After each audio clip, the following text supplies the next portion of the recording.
My wife divorced me because she believed I abandoned her during the birth of our child. I was in agonizing, undiagnosed pain, misdiagnosed for years, and by the time I finally learned the truth about what was happening to my body, it was far too late. My daughter is almost 4 years old now, but the weeks and days leading up to her birth are burned into my memory in a way I don't think I'll ever forget. My wife and I only have the one child, and I had been looking forward to the moment I'd meet her for months, years, honestly. But about a week and a half before my wife was scheduled to be induced, my body decided to betray me. It started with a dull, uncomfortable ache in my testicles. It wasn't just soreness, it was a deep, radiating pain that made me wince when I walked or even shifted in my seat. I thought maybe I'd strained something, but within a day or two it was getting worse, not better. The pain spread lower into my legs, up into my lower back, and even into the muscles around my hips and buttocks. Walking felt like dragging a body twice my size. I went to my doctor, hoping for a quick answer and an even quicker fix.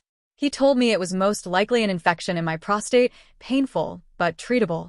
He prescribed antibiotics and told me to take Advil for the pain, keep my fluids up, and rest when I could. The problem was, the antibiotics wrecked me. The first round had me throwing up violently within hours of starting. The second round did the same. The third wasn't any better. I spent days barely keeping water down, running on maybe an hour of sleep a night because lying flat made my acid reflux unbearable.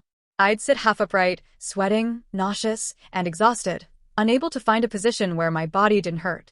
I could feel my strength slipping away, my muscles ached just walking from one room to another, and I couldn't remember the last time I'd eaten a proper meal.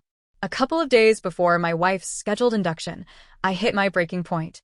The pain was unrelenting, and the exhaustion was bone deep. One evening, I just broke down. I sat with my head in my wife's lap, my wife who was 9 months pregnant and days away from delivering our daughter, and I cried. I told her I was scared I wouldn't be able to be there for the birth, scared that my body would give out completely at the moment she needed me most. She stroked my hair and told me not to worry. She said I should be there as much as I could, and if I couldn't be there the whole time, it was okay, just make sure I showed up when it counted. It was both comforting and gut-wrenching to hear her say that. I hated the idea of missing any part of it, but I couldn't deny how bad I felt. This was all happening during the COVID restrictions, which meant only a limited number of people could be in the hospital. It was me, my mother, and her mother who had clearance to come and go. The morning of the induction, I drove her to the hospital at 6 a.m., determined to push through the pain. I stayed until around 10 or 11 a.m., when my body simply gave out on me. I couldn't keep sitting upright in that chair, and the constant nausea made the thought of throwing up in the hospital sound like a nightmare for everyone involved. Her mom was there with her, so I had my mom take me home. I told them I'd be ready to come back the moment anything started happening. My phone stayed glued to my hand. I lay in bed half dozing, half listening for the ringtone, shuffling to the bathroom when I needed to vomit, trying to rest but never fully able to relax. Around 7 or 8 p.m., I went back to the hospital and stayed another couple of hours. She hadn't dilated much at all, still early in the process, so I made the hard decision to go home again.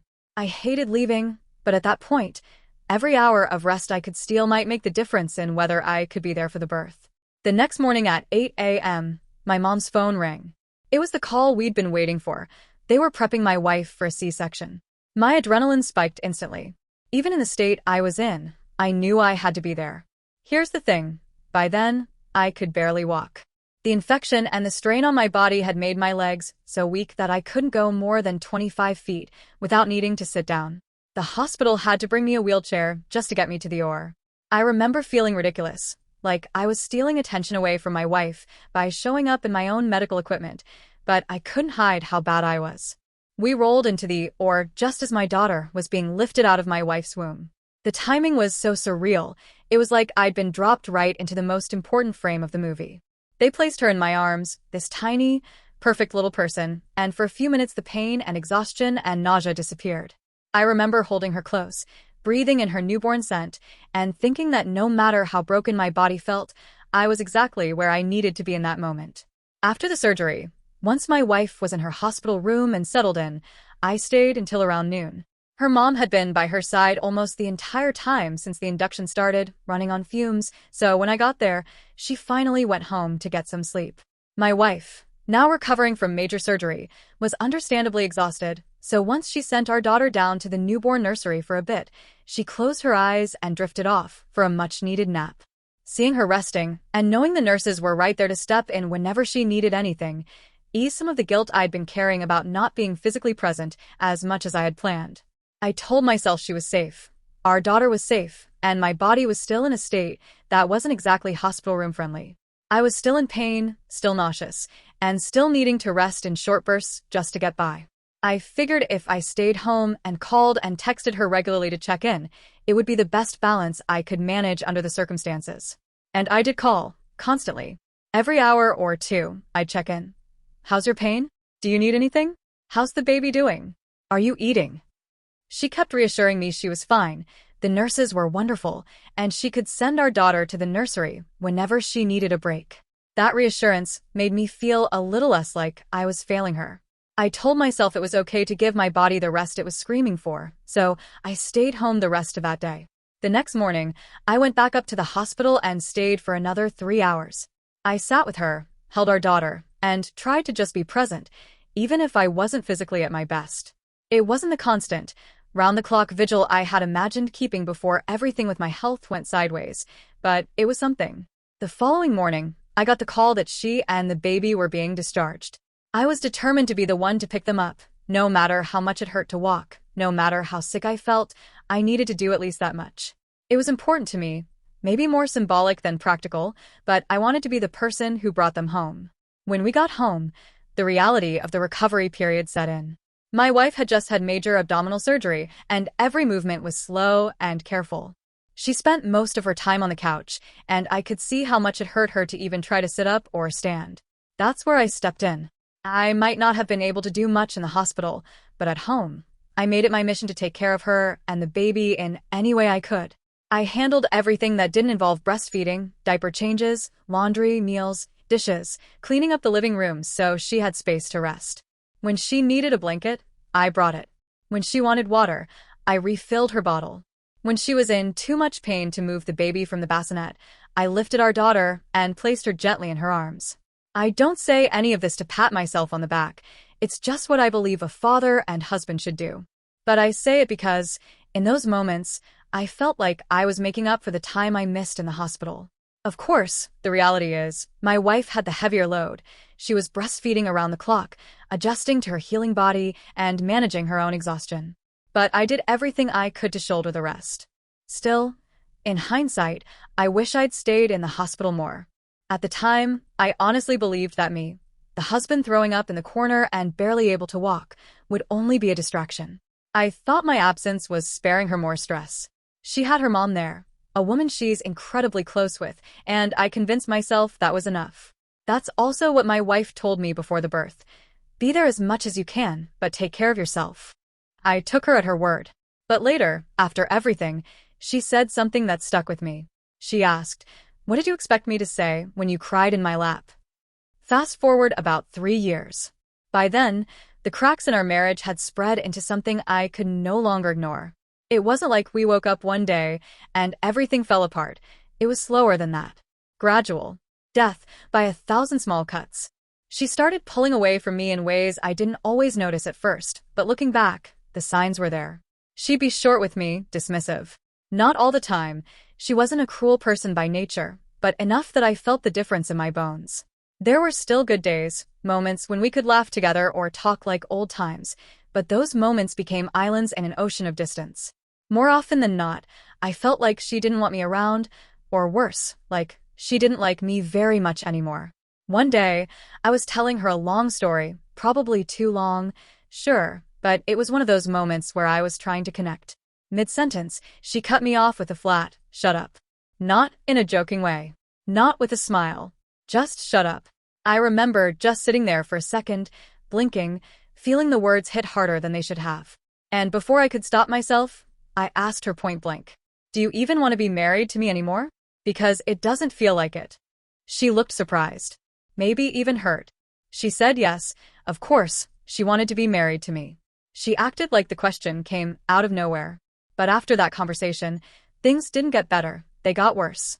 Over the next few days, she grew colder toward me than I'd ever felt from anyone. It wasn't just emotional distance, it was physical too. I'd reach for her hand and she'd yank it away like I was a stranger trying to touch her in public.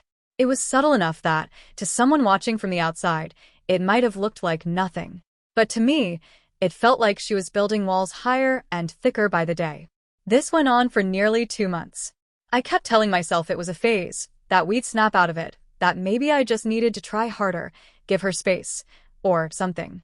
But one afternoon, she walked into the room where I was sitting, looked at me, and said, "You were right. I don't want to be married to you anymore." No lead up, no fight, just a flat statement of fact. I asked her to try counseling with me before making a final decision. She agreed, reluctantly, I could tell. We went to 2 sessions. I thought maybe they were going okay, but she treated them like a box she was checking off so she could say she tried. Soon after, she told me she wanted a divorce. And that's when she finally told me why.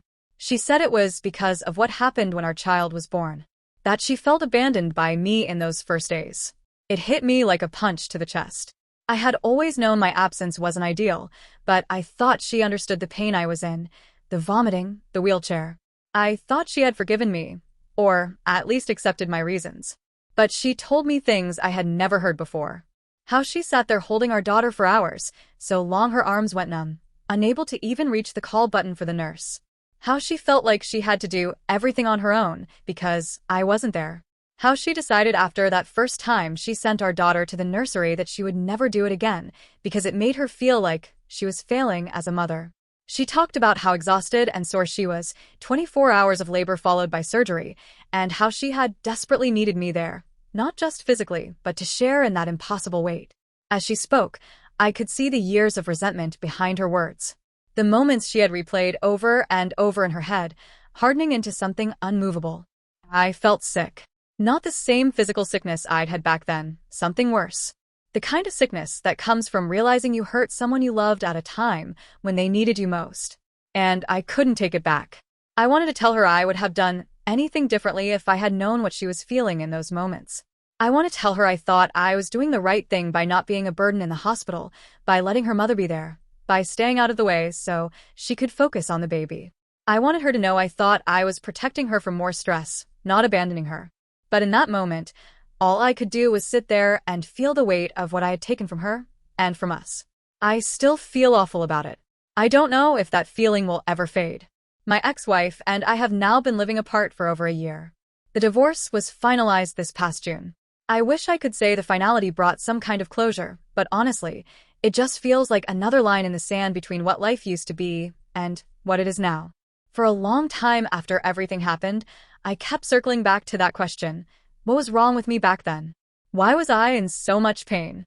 Why couldn't I push through it? Why did I have to be the one guy in the world who couldn't just show up for his wife at the most important moment of our lives?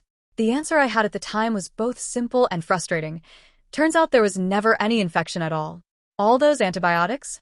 Completely pointless. And looking back, that's almost more aggravating than the pain itself. Because I could have dealt with the pain. I could have grit my teeth and pushed through it. But the vomiting, that relentless, body-racking, sleep-stealing vomiting, was another beast entirely. Eventually, the doctors landed on a diagnosis, a chronic pain condition. They told me it was likely caused by anxiety, and by the way, I tense my muscles so severely that it pulls and shifts things in my body that normally shouldn't be pulled or shifted. It made a kind of sense. I've dealt with anxiety issues for most of my life, and I knew firsthand how my body could betray me under stress. And it was true. When my anxiety spiked, the pain always got worse. So I accepted that explanation. I told myself it was just another one of those invisible battles some of us have to fight. I tried different treatments, different coping mechanisms. Nothing ever fully fixed it, but I learned to live around it. But more recently, ironically, after the separation, I found out the truth might be different. The real culprit seems to be a nerve problem. Maybe the anxiety played a role in making it worse. Maybe it even helped trigger it in the first place, but at its core, this was a physical nerve issue. The kicker? I got a nerve block shot, and it was one of the most helpful treatments I've had in the past 4 years. It didn't erase the pain completely, but it gave me a level of relief I hadn't felt in years.